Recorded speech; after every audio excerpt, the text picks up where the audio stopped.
Hey everybody, Andy from StarWars.com here again at Lucasfilm headquarters. This week's a little tough for me. I don't like spiders. I don't like talking about them. They're just, nope. Rebels Recon starts right now. Stop!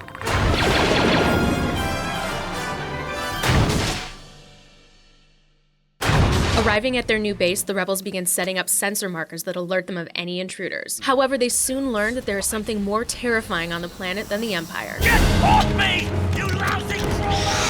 Rex! After rescuing Rex from the creatures, the gang finds themselves surrounded and outnumbered, until they learn their salvation lies not in their weapons or connection to the Force, but with the markers themselves.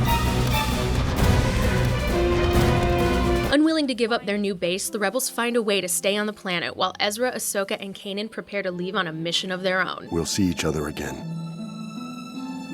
I promise.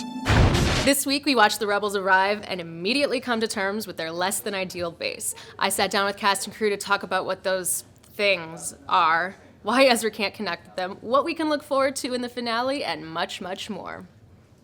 Probably spiders.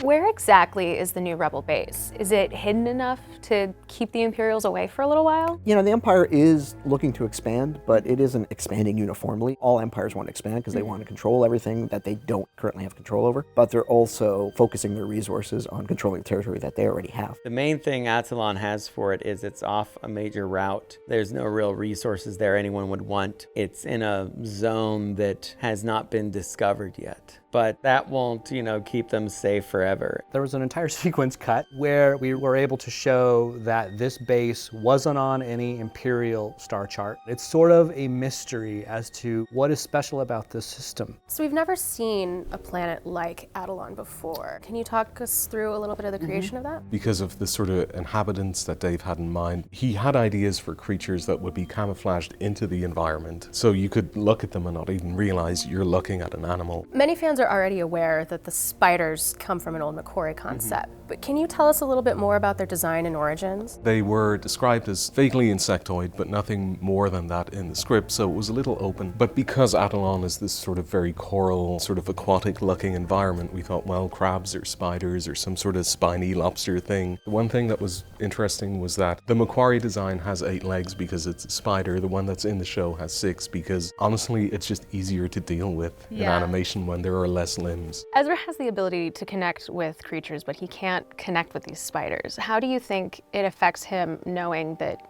he has this roadblock? It's very frustrating. I mean, naturally, he is someone who's having success after success after success, and then seeing something they can't do. Ego comes into play, and he starts getting a little upset. I think when we were first developing the idea of the spiders, we really wanted to show that not all creatures can be manipulated by the Force. Ultimately, it's in their nature. There are some things in nature that are just inherently dangerous. They serve a value in where they are in the world, but it's not that they're evil, it's just what they are. The thing that Ezra doesn't realize is that he relates to things through the Force, but they're things that he kind of knows or that are of his time. Every now and then when you're in a weird corner of the galaxy that nobody goes, on a planet that no one's been on in a long time, you encounter things that are older and more bizarre than you could imagine. And so he can't relate because he's relating to things in the Force as he understands. At the end of this episode, the Jedi are going off to take on the Inquisitors. Can you give us any hints about what's going to happen with them in the finale? The story is big enough and momentous enough that it's entirely focused on the Jedi storyline. We've essentially said goodbye to Hera, Sabine, Zeb, and Chopper for the time being in this season because we're shifting our focus entirely to what Kanan and Ezra and Ahsoka have to do.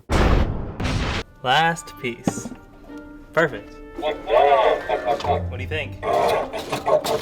Well, we didn't have any Chopper stuff, so...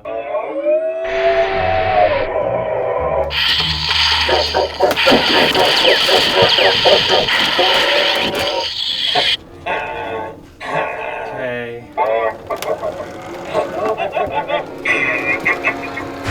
After he invaded my office last week, I learned my lesson in tracking down the Lucasfilm Story Group's Pablo Hidalgo for your Star Wars questions. Just kidding. Let's go bug him. Hey, Pablo. Hey. So, this week's question comes from Nathaniel Edwards, who asks, Rebels Recon, where are the crystals on the Inquisitor's lightsaber? It wouldn't work if the crystals were inside the main hilt. Well, the crystals aren't in the main hilt. I mean, if you look at it, let's just take it here. The crystals are much closer to the emitter array. There's the main charge within the handle, something that holds the charge as it spins closer to the crystal. And then over here we've got this kind of repulsor lift assisted frictionless spinning. So that's basically what we're looking at an Inquisitor lightsaber. Interesting. Yeah, Thanks, Pavel. No problem.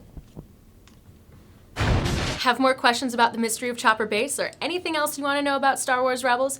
Tweet it to @StarWars using the hashtag Rebels Recon and we'll answer what we can online. Now, here's the moment you've all been waiting for. Here's an exclusive preview clip from our season finale, Twilight of the Apprentice. Check it out. Once we drop out of hyperspace, we'll be going dark. Are you sure about this? Yes. Ahsoka, you don't have to go to Malachor alone. I could be there in 2 rotations. I'm not alone, Rex. You know, I could have ordered you to take me along. You don't exactly outrank me anymore. In my book, experience outranks everything. Then I definitely outrank you. May the Force be with you. Thanks for watching Rebels Recon. We'll be back next week for our season finale. In the meantime, check out the episode guide for the Mystery of Chopper Base on StarWars.com. If you haven't already, subscribe to our channel. And if you comment, please don't talk about spiders. Bye.